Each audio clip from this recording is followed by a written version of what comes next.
Muy buenas noches, bienvenidos, bienvenidas a la segunda edición de Panorama U para cerrar la semana y ver cuáles fueron los temas que hoy se posicionaron en los medios de comunicación y en las redes sociales.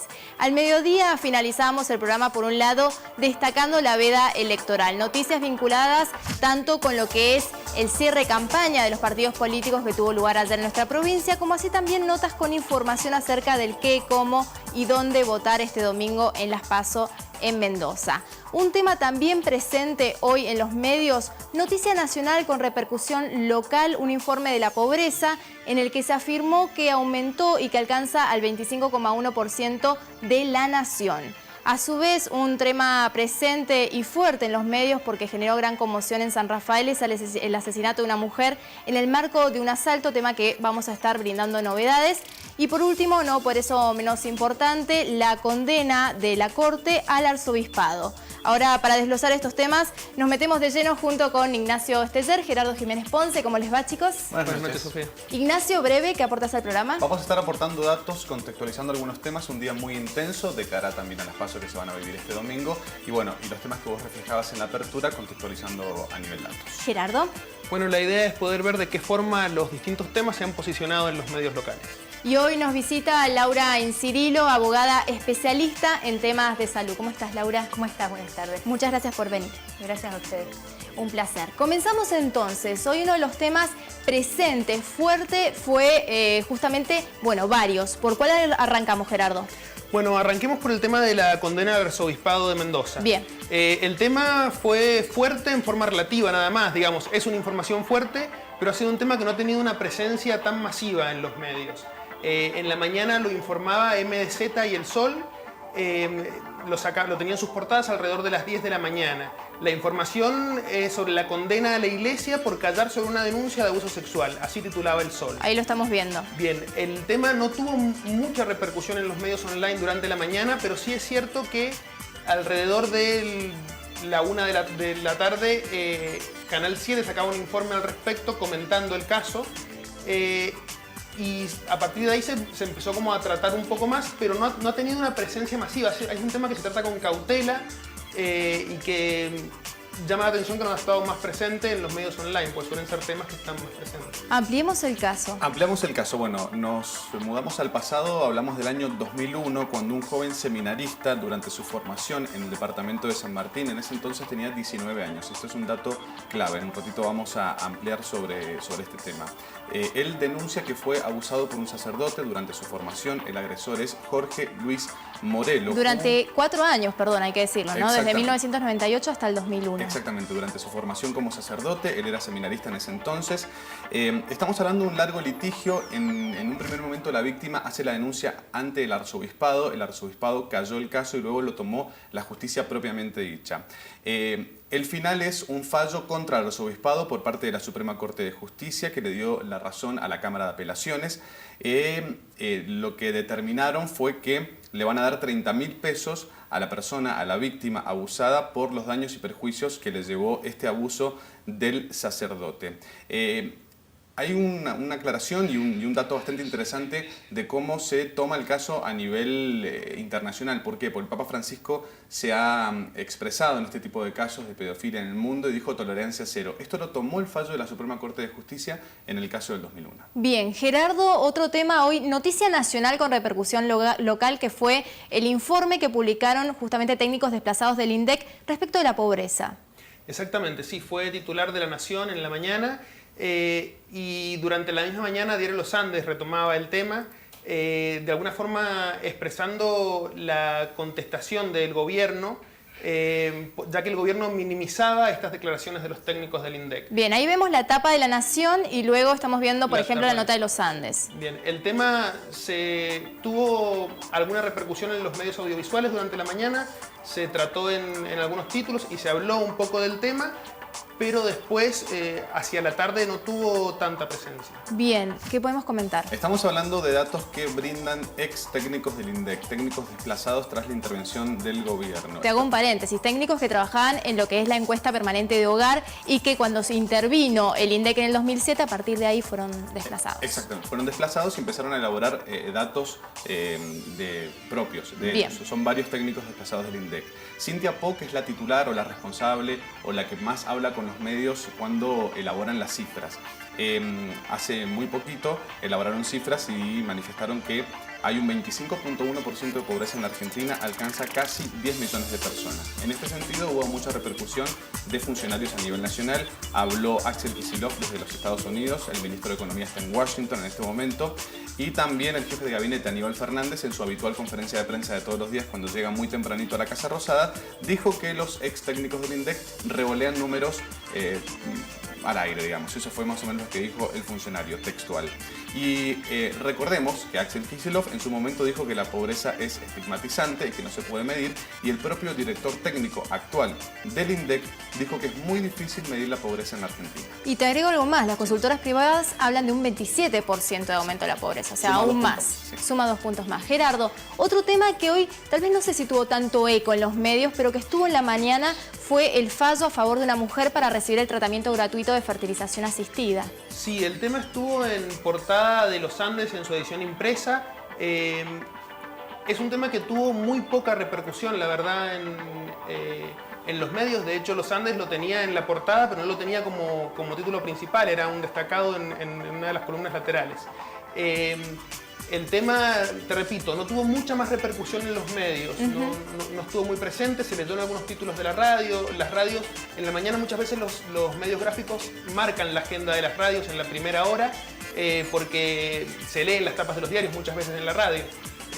También en los canales de televisión. En este sentido, el tema se mencionó en los medios audiovisuales, pero no tuvo mayor repercusión. No tuvo mayor cabida. ¿De qué trata este caso? Estamos hablando del caso de una mujer de 43 años, soltera, que requiere a su obra social el tratamiento de fertilización asistida por infertilidad. Necesita la donación de óvulos y esperma. Recordemos que en el 2013 se sancionó la ley de fertilización asistida en el Congreso de la Nación. Y esto obliga a cubrir el tratamiento en su totalidad, no discrimina ningún tipo de caso. Esta mujer empezó las acciones legales en un primer momento mediante un amparo. El amparo llevaba mucho tiempo de papelerío en la justicia, más de 1 año y medio aproximadamente, pero en este tipo de casos el tiempo es tirano y se necesita que las acciones sean de shock, más rápidas. Por eso la mujer, a raíz de esta situación de que se iba a demorar 1 año y medio, presentó una medida cautelar. Apuró las cuestiones en la justicia y finalmente le dieron la razón y va a tener la plata y las el tratamiento gratuito. Se tiene que hacer cargo. Laura, ¿hay muchos casos de mujeres que reclaman este tratamiento gratuito? Hay muchos casos que están reclamando. En realidad no es un tratamiento gratuito, sino que es aplicar lo que la ley en estos momentos... Claro, que es que lo cubra la prestadora de salud. Que es la cobertura integral, tanto de los honorarios como de la medicación, 100% de cobertura, y asimismo incluso hasta un tratamiento psicológico o terapia de apoyo que la pareja necesite, porque las parejas que se tienen que someter a este tipo de tratamiento sufren un estrés muy importante, entonces a veces necesitan terapia de apoyo. Todo eso está contemplado en la ley y también debe ser cubierto por las obras sociales. ¿En algún sentido marca o sienta un precedente este caso? La novedad de este caso me parece que es el hecho de que sea una mujer sin pareja la que reclame, pero ya hay antecedentes jurisprudenciales que dicen, incluso antes de la existencia de la ley, la necesidad de cubrir estos tratamientos incluso a personas, a mujeres solteras. Bien, enseguida seguimos tratando este tema y también otros aquí en Panorama U Segunda Edición. Recuerden que pueden opinar, para eso está nuestro Twitter, @SeñalUTV, nuestro Facebook también como Señalu y nuestra web www.señalu.tv. Hacemos el primer corte, ya regresamos.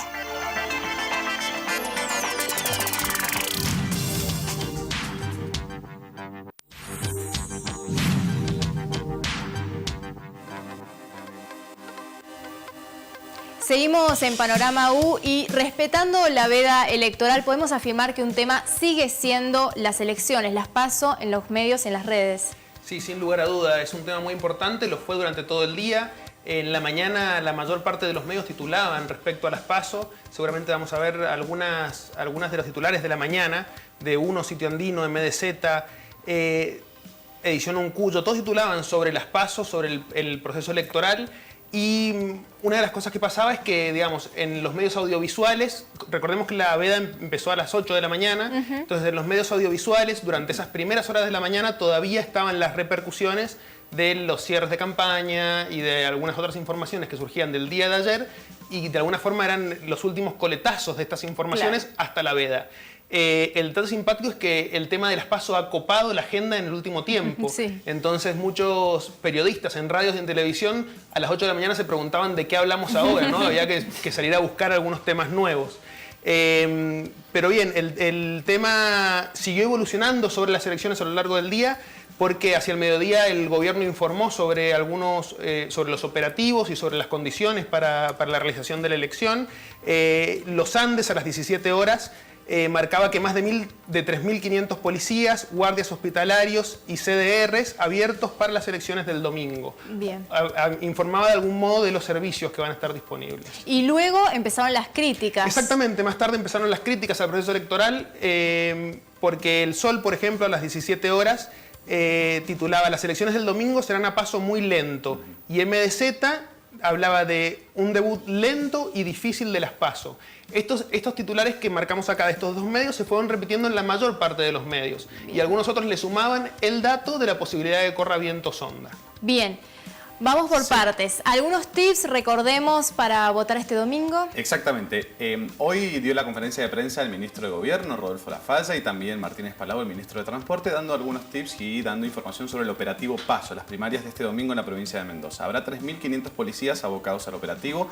Salieron funcionarios del Ministerio de Seguridad a brindar esta información. Recordemos el boleto gratuito del transporte público, algo que ya habíamos anticipado en Panorama U y que ya había anticipado el gobierno provincial.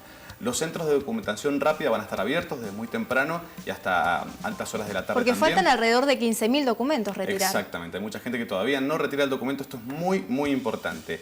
Las guardias en los hospitales como día domingo, y van a poder votar este domingo en la provincia de Mendoza 1.352.973 mendocinos habilitados para emitir su sufragio, divididos en 3.965 mesas en toda la provincia. A ver, en todas las escuelas donde se vote, al otro día no va a haber clases. Información importante para los papás que no tienen que llevar a los chicos. Te hago un parate, destaquemos, recordemos, entre 18 y 70 años el deber cívico es obligatorio. Ahora, si tenés 16 o 17 años podés votar, pero tenés que constatar que estés en el padrón electoral. Y si tenés más de 70 también podés votar, pero no es un voto obligatorio, digamos. Exacto, se puede votar con cualquier documento. Están todos habilitados, pero con el documento que está marcado en el padrón electoral, digamos, el último que se sacó. Eso es lo importante para destacar. Un recuento muy lento, ya lo hemos trabajado durante toda la semana este tema, sobre todo en Guaymallén, Luján y San Rafael, donde hay muchas listas, alrededor de 50 en Guaymallén. Así que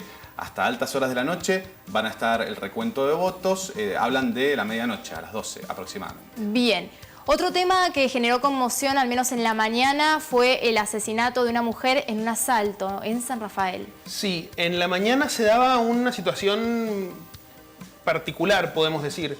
Hablábamos que se seguía hablando todavía de la campaña antes de las 8 de la mañana y hasta que empezara la veda, pero es cierto que surgía ya en las primeras horas de la mañana esta información sobre el asesinato en San Rafael, y de alguna forma se notaba en los medios la tensión de la necesidad de comunicar este dato que era relevante, era importante, pero al mismo tiempo no querían dejar de hablar de las campañas, de los cierres de campaña, porque solamente hasta las 8 podían hacerlo. Bien. Eso fue algo muy notorio en la primera mañana de radios y de televisión. Dicho esto, podemos decir que, por ejemplo, algunos medios como Uno titulaba: asesinaron a una mujer de un disparo en San Rafael y le robaron 4.000 pesos. Ese era un título de la mañana que ahí lo estamos viendo. Sí. Y después, hacia la tarde, hubo más actualizaciones al respecto. Tenemos, por ejemplo, la información de Diario 1 también, que hablaba de que el ex de la mujer asesinada en San Rafael había sido detenido. Exactamente, porque se había trinchado en el domicilio. Esta información la retomaba también Diario 1 de San Rafael y Sitio Andino, que hablaba de un posible giro en la causa en este sentido por esta información. Bien. Y la información, te doy el último dato, la información más nueva respecto a esto la brindaba Diario 1 de San Rafael a las 19 horas, que hablaba de una marcha en reclamo de justicia. Bien, comentemos un poco este caso, este asesinato. Es el caso de Belén Toledo Bianchi, una mujer de 37 años. Fue asesinada por delincuentes en el departamento de San Rafael. El hecho ocurrió en la intersección de Balcarce y Alberdi, de dicho departamento. Se trasladaba junto a una compañera de trabajo, ambas trabajaban en una panadería, hacia el departamento de General Alvear. Fueron abordadas por 4 delincuentes, uno de ellos le dio un disparo. No llegó con vida al hospital Shestakov, esta persona de 37 años. Hubo varios allanamientos también durante la tarde en distintas viviendas del departamento de San Rafael en busca de los delincuentes y de algún material que aporte a la causa, pero no se encontró nada. Bien marcaba Gerardo, lo que generó mucha repercusión. Paralelamente a esto, luego del caso se conoció que la expareja de la mujer fallecida fue detenido tras un confuso hecho. El hombre, al enterarse de lo que ocurrió, se atrincheró en la casa, cambió las cerraduras de la vivienda que pertenecía a la exmujer, y esto generó mucho revuelo en los vecinos, que llamaron a la policía, y luego el hombre fue detenido. La verdad que fue muy confuso el hecho, pero generó repercusión porque se trataba de la ex pareja de la mujer. Bien, volvamos al tema de fertilización asistida, Laura. ¿Por qué, a pesar de estar sancionada la ley desde el 2013, hay tantos incumplimientos?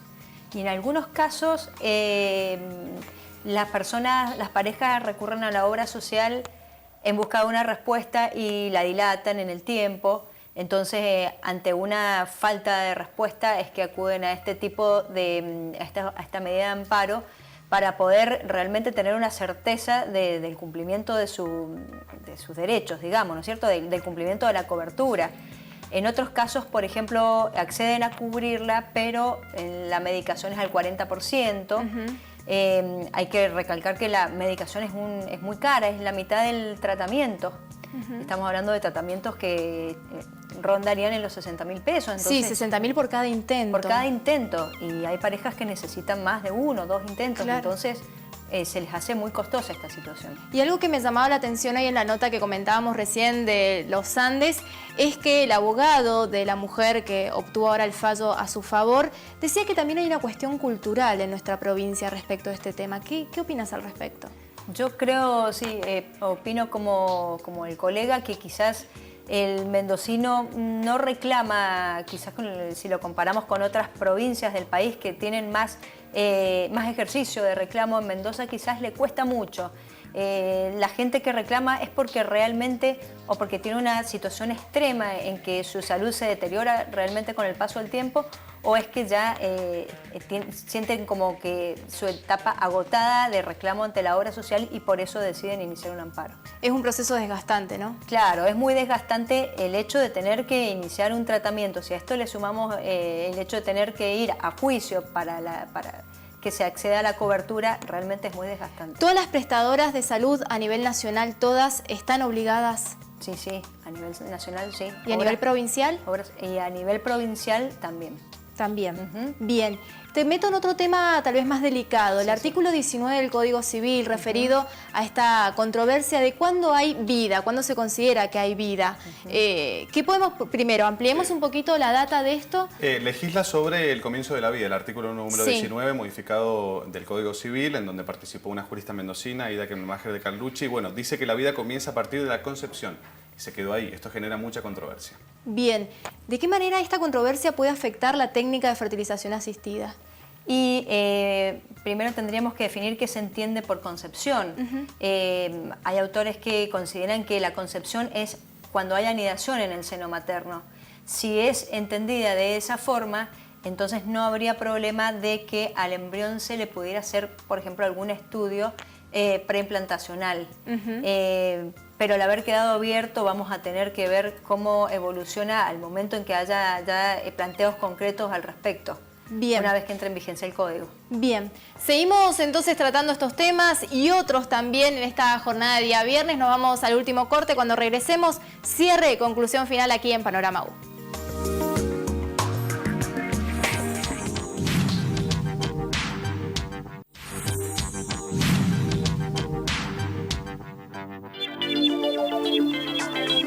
Último bloque interesante, que en un día en el que se planteó un informe sobre la pobreza, sale también el INDEC a dar estadísticas.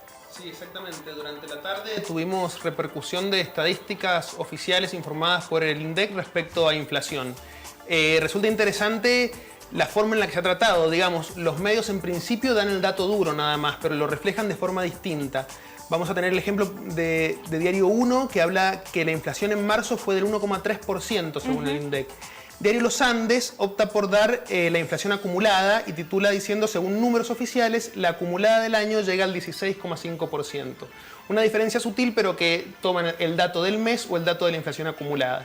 Y en este sentido, por ahí, un poco más subido de tono, si se quiere, Mendoza Post titula hablando de que hasta el gobierno reconoce que la inflación se aceleró, digamos, ya directamente con un titular más fuerte. Este medio suele hacerlo, suele titular de forma más fuerte. Igual ambos datos, tanto el que da Diario 1 como Los Andes, ambos son reales. Sí, tal cual. Lo interesante es eso, Claro. ver en dónde pone cada uno el foco. Totalmente. Ampliemos un poco estos datos que brindó el INDEC. Inflación 1,3% en marzo. Marzo, exactamente. Da una acumulada interanual del 16,5% de inflación. Esto varía mucho de la medición de privados y del IPC Congreso, lo que se llama, que brinda la oposición en el Congreso de la Nación. Ellos manifestaron esta semana que la inflación de marzo fue un 2,12% para marzo y da un acumulado de un 29,81% en 12 meses. Las subas más importantes para el INDEC se registraron en las verduras, 1,6%, en los lácteos, 1,4% y en las carnes, un 1,1%.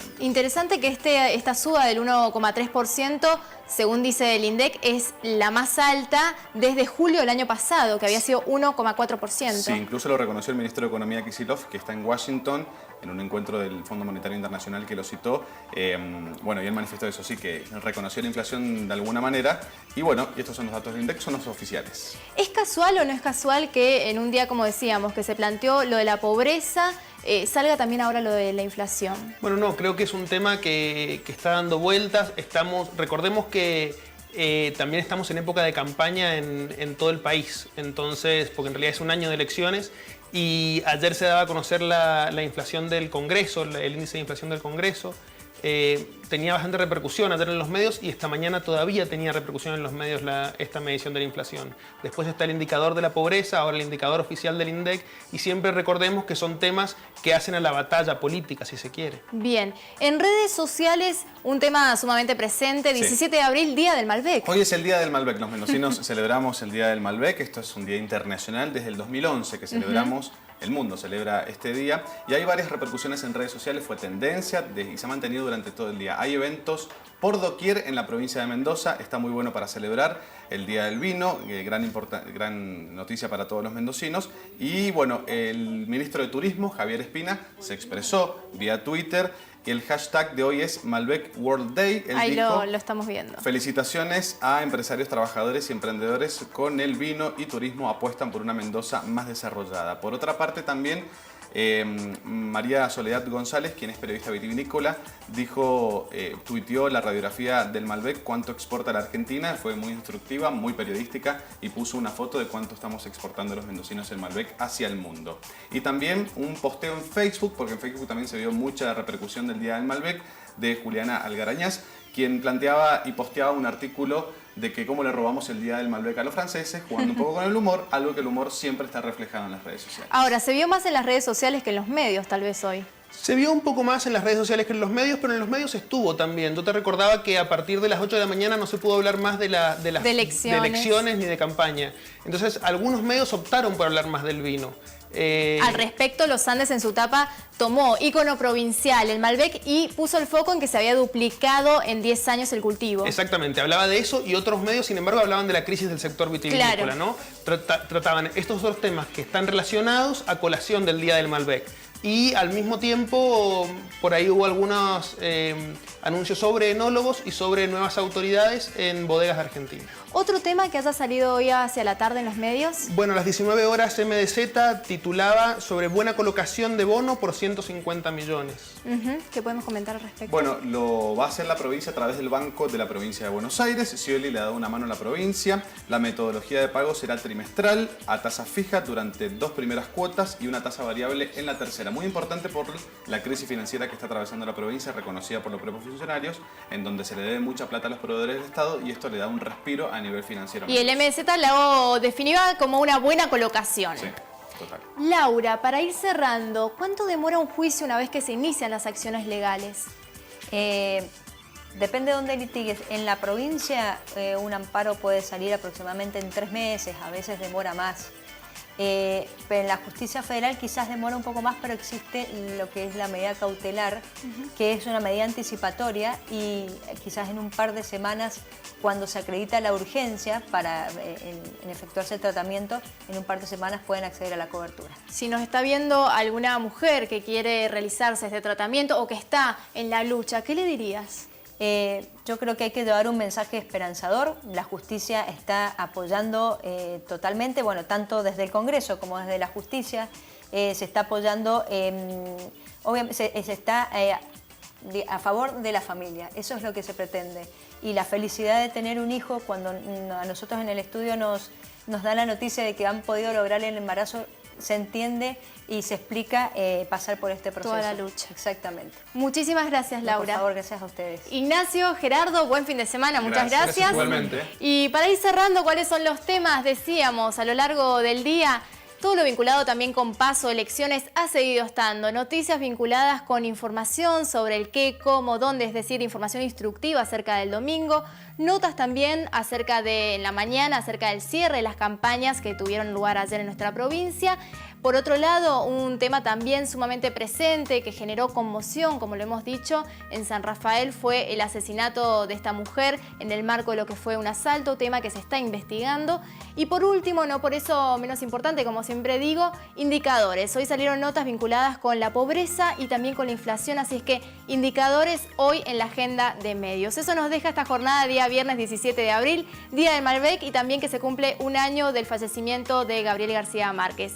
Buen fin de semana, nos encontramos el lunes a las 13 horas.